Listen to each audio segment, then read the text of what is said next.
Hi there everyone, and welcome back to the channel. For those of you who are new to the channel, my name is Petra. I'm a life coach and an advocate for survivors of narcissistic and emotional abuse. So many of you have requested a video again on toxic friendships, on narcissistic friendships. So it's back by popular demand because this is something that is not often discussed. I know I have done in previous videos. I've discussed the topic of narcissistic friendships because I was involved with 4 women who displayed extreme narcissistic traits and who were emotionally very abusive. So it's back, and yes, I would love to make a new video on that, and I decided to make the topic 10 red flags of a narcissistic friendship. So I have just written down 10 of my pointers, and there are many more, but these were the 10 that kept on coming back in these friendships that I went through. So let's just start at number 1. I have my list here. I'll be glancing down a lot of the time. So number 1 was blame, the blame game. And you know, the narcissistic friend will always put the blame on you when they refuse to take ownership or responsibility of the breakdown of whatever aspect of their lives. So when they feel that they cannot handle that amount of pressure, they don't feel accountable, they don't want to take accountability, they will put the blame onto you.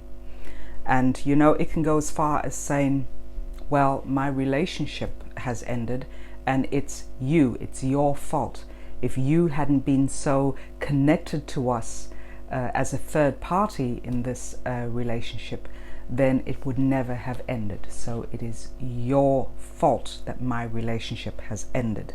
This is something that I saw with at least 3 of these 4 narcissistic women.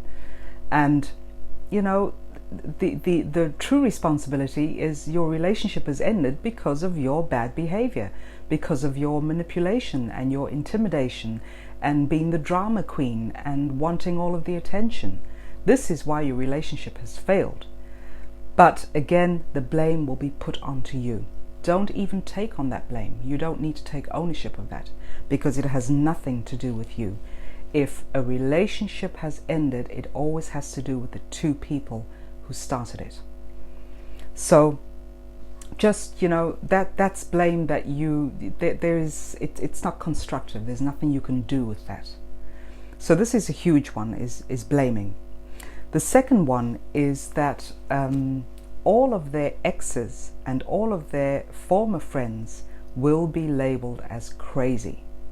And they will go into depth and detail telling you about these former lovers and former friends who totally manipulated them, who were very toxic, and who were as crazy can be. You know, this is a huge red flag. When this is said to you repeatedly throughout your friendship, this is something that you will tend to believe, because they will put up this mask of being this great friend, great qualities, great everything, soulmate, all of that involved. That's the mask that they wear. They don't want you to even be in touch with former exes or former friends, because then the truth of who they are will come to the surface. And this is something that they try to avoid at all costs. And therefore they will tell you that all the people from their past, their significant others or other friends, are crazy. Another red flag. The third one is the crazy making tactic, and they do this every single time. They make you feel rude, inadequate, unworthy, over the top, dysfunctional. You know, when you bring valid points into the friendship, when you maybe confront them with their behavior, then they will go about trying to make you look like the crazy one, or trying to make you feel crazy. And this can really go into depth. I know in one of these narcissistic friendships that I went through, is that every single aspect of my life was the object of scrutiny. And this woman would just go into depth and keep digging deeper and deeper and deeper into my inadequacies, into my vulnerabilities, and say, well, you know, this is it's all on you. Again, the game of blaming and shaming you. If I would set a boundary, then I would be shamed for that. How dare you set a boundary with me? How dare you ask for what you want and for what you need? So this is all crazy making behavior, and it is excuse me, causes me to stutter. What it does is that it's given in usually small doses, so that you are not onto them in the beginning. It is done in a very subtle manner, and when you review your friendship with them, you will see that all these little things that were said to you in different situations will then suddenly start, or not suddenly, will over the course of time start to build.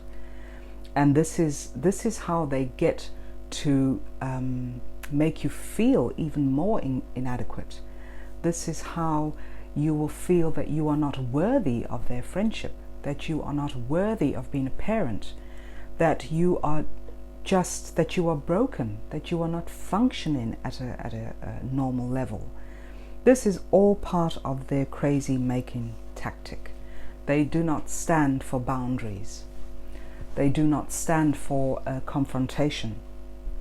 They don't stand for taking responsibility for their actions. So when this is displayed to you, when you are made to feel like the crazy person, you need to re-evaluate what it is, in what situation you found yourself in that contributed to them saying this to you. And that is how you will gain clarity about the fact that what they in fact are doing is projecting all of their stuff onto you. They are projecting their inadequacy, their feeling of being unworthy, their feeling of not taking responsibility. All of that will be projected onto you. So I just touched on the fourth point, was that they do not respect your boundaries, and this is true. You know,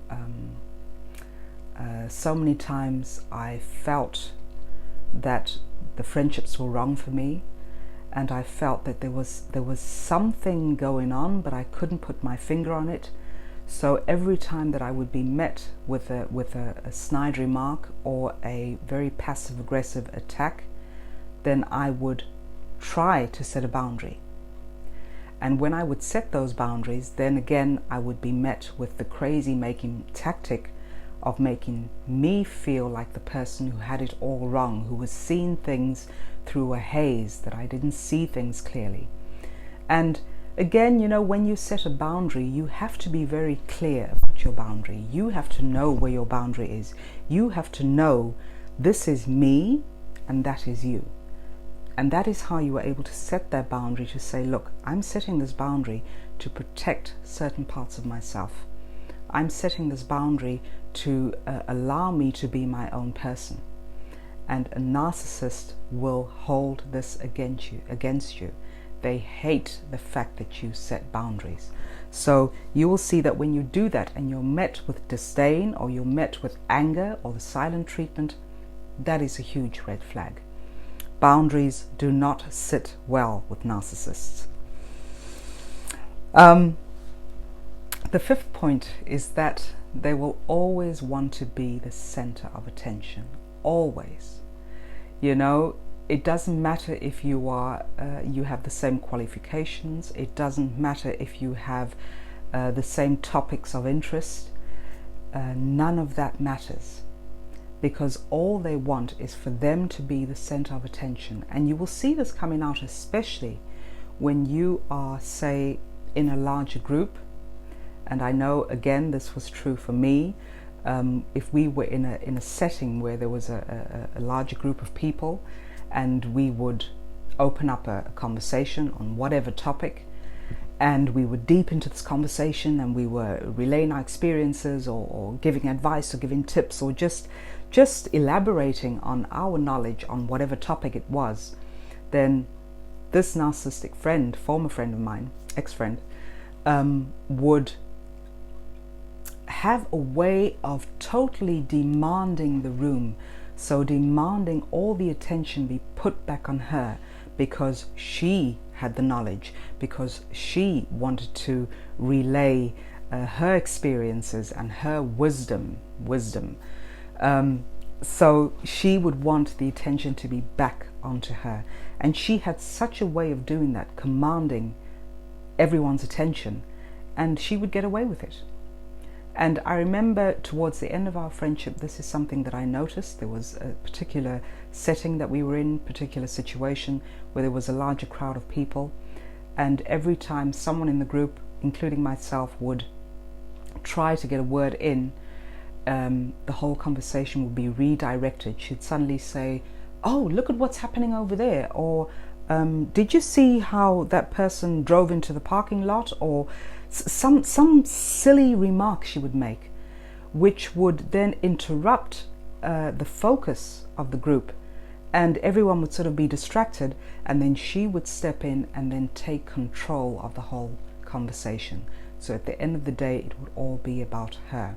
Very frustrating is that they will always demand the attention.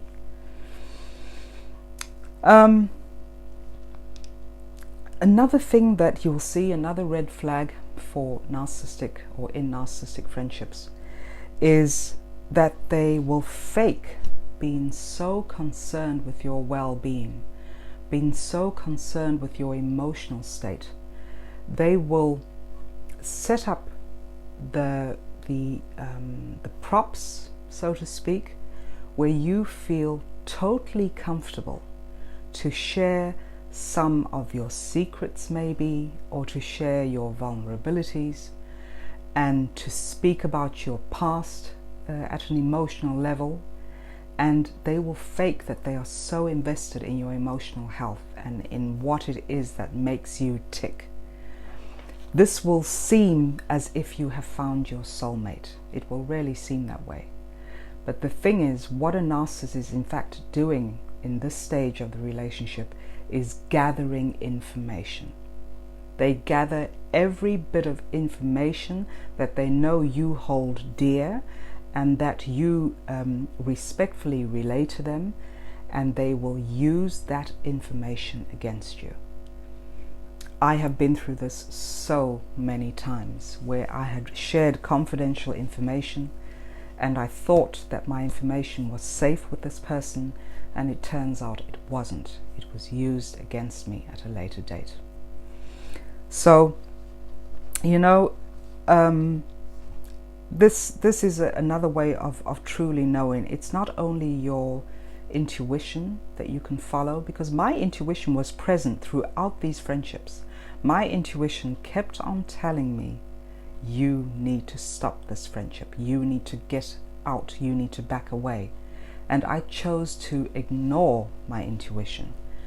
But if you listen closely, and you know, it's that feeling at the pit of your stomach, it's the level of anxiety that comes up when you start to meet up with them. You know, you have a date with your friend. It's those signals that you need to pay attention to, because that is your truth speaking to you. That is what intuition is that your soul is speaking to you. And you can choose to ignore it, but it's going to smack you right upside the head when you choose to ignore it.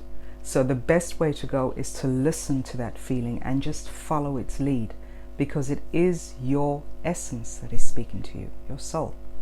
And your soul knows what's best for you. So just take that into account, is that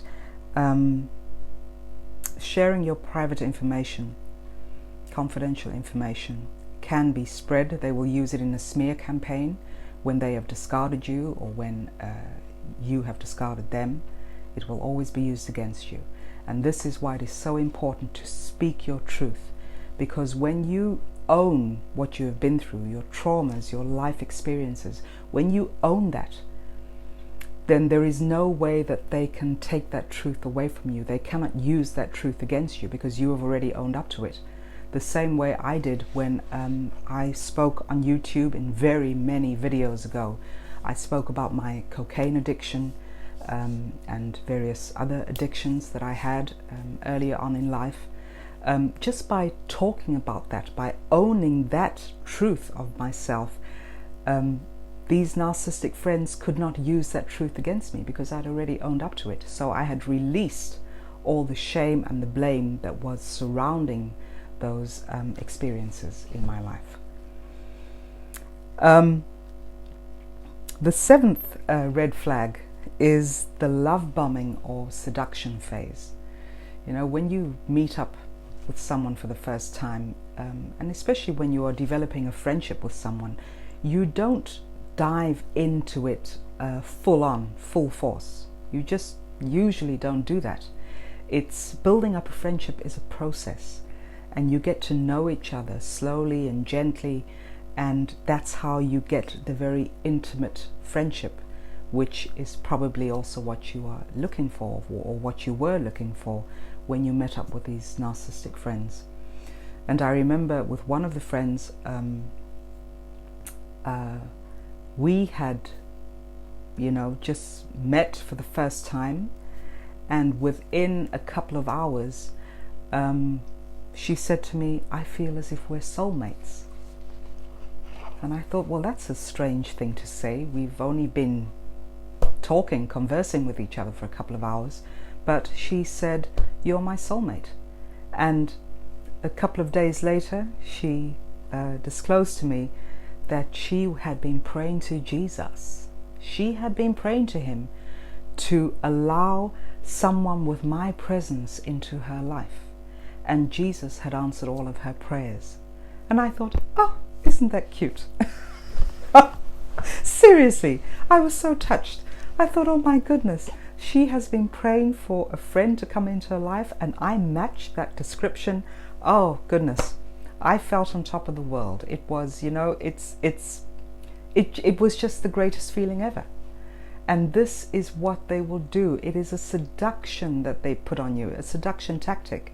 It's love bombing, because there is no way that you can meet someone for the first time and, you're sort of testing the waters to see, well, are we compatible with each other? Can a friendship form from this meeting? And you just take it slow. It's a whole process. It's not meeting each other one day and then declaring love, soulmate, I pray to Jesus in the next couple of days. It just doesn't work that way. And it's, that's a huge red flag. In hindsight, when I think of that, it now, it makes me chuckle. The fact that she had actually prayed for this very sacred union that we had. But this is one of the tactics. It's got nothing to do with truly getting to know someone. The eighth tactic, another one of my favorites, is the future faking. So making great plans for the future together. 3 of these former friends of mine were in the same branch as I'm in. We are all coaches. And the future faking involved having these humongous ideas for launching our coaching practices and businesses, and that we should not settle for just having a normal, thriving practice where the common denominator would be to help people in a spiritual and authentic way. But the common denominator for these friendships that I was involved in was making this coaching business into huge, booming business, which there is nothing wrong with that. There is absolutely nothing wrong with that. But when they future fake, they will, describe in depth of what this business is going to look like, and the amount of money we're all going to be making, and the places we're going to travel to, and all of this, and then what would slide in was, well, we need investments. So, you need to start looking for the money, ways of making extra money to put investments into this business. And in hindsight, I never went along with that. I mean, I love the excitement about it, where, you know, we're going to grow our businesses. But if I can be absolutely truthful, my feeling at that time was, this is not what I want. I love coaching, I love interacting with people, but I'm not looking to just make it into a booming business. I just want, which is what I have now, is a very simple practice where I can have very intimate conversations with people. That is what I love doing, and that is what I had started out doing 15 years ago. And I was not into the fame and the money and all of this, and certainly not into investing into something that I was just not supportive of. But it was made to sound so easy, and that this was our destiny in life, was to grow together as friends and boost our businesses together. And then the financial aspect of it, it just did not sit well with me. So you will at some point be caught up in that whole web of future faking. But that is because the narcissist is telling you what you may want to hear at that time. Sort of, you know, it's like luring the donkey, luring the donkey with carrot, dangle the carrot in front of the donkey's nose, and the donkey will walk after it. You know, that's what future faking is about, is that they give you this vision of them being so invested in the friendship, and that they want to have this friendship for a lifetime, that they are willing to go that extra mile with you. And it has nothing to do with actually building, as in my case, building a business together, but it had everything to do with keeping me in that friendship. By faking what was to come, I would then remain invested in the friendship. The 9th red flag is that you will find that they don't have friends. They just have followers. This is a huge red flag. You know, I saw it with my former friendships, is that there was never, there were never any other friends. And I'm not talking about having a multitude of friends. I don't have a multitude of friends. I think if you have 1 or 2 very close friends who know every single aspect of you, who respect you, who love you, that is great. And that is all you need in life. You don't need multitudes of friends. But what I recognize is that there were no friends. There were only followers. There were only these groupies, if you will, surrounding these women who would put them on a pedestal and praise them for every single thing they did, would stroke their egos all of the time. And that is having followers. That is not having true friendships. And this is something that you will, you know, it was just very apparent that the whole situation was not healthy. Having all these followers boasting about it. I know especially one of my former friends would boast about, oh my goodness, I've got so many thousands of followers on Facebook, and all these followers that I have all over the place, and you know, they hang on my every word, they listen to everything I have to say. So it boosted her ego. But the thing that I recognized was, through social media, even having all of these people on her page, she very rarely interacted with them. So if she would put something on it on Facebook, if she would share a blog or a video or whatever it was, everyone would respond, but she just wouldn't bother responding back. There would be absolutely no interaction. So with her, it was all about having these multitudes of people following her, and not so much about interacting with them. Which brings me to my 10th and final red flag. And that is, you will feel the need to defend the narcissist in every situation. And this is because when they mistreat you, when they emotionally abuse you, when they intimidate and manipulate you, you then start to lose sight and focus of your own wants, your own needs, your own feelings. You just lose all focus of that. It just sort of becomes a very grey area.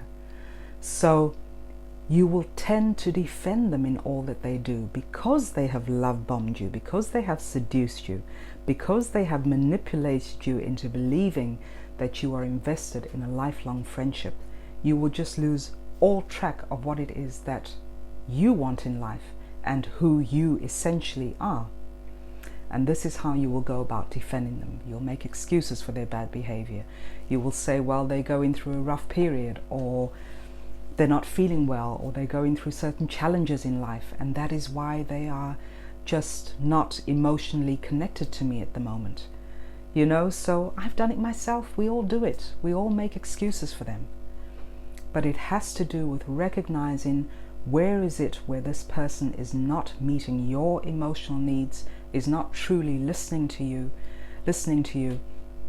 is not truly respecting or loving you.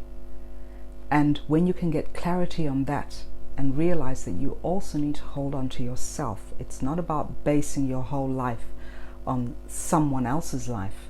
It's about listening to what you need and what your feelings are. And when you take the time to listen to those feelings, that's when you realize that they have been totally undermined by the narcissistic friendship in your life. So stop defending them. Just stop doing it. So I hope that has helped some. And please share your stories if you'd like to here below the video. And there are very many red flags that you can watch out for, but once again, these were my top 10. And just follow your intuition. Your intuition has always got the right motives. It's a way of protecting yourself. Listen to it more and stop denying it so much. So take care of yourselves, and looking forward to speaking to you all next time. I just recently started my own page on Facebook, because so many friend requests come into my personal Facebook.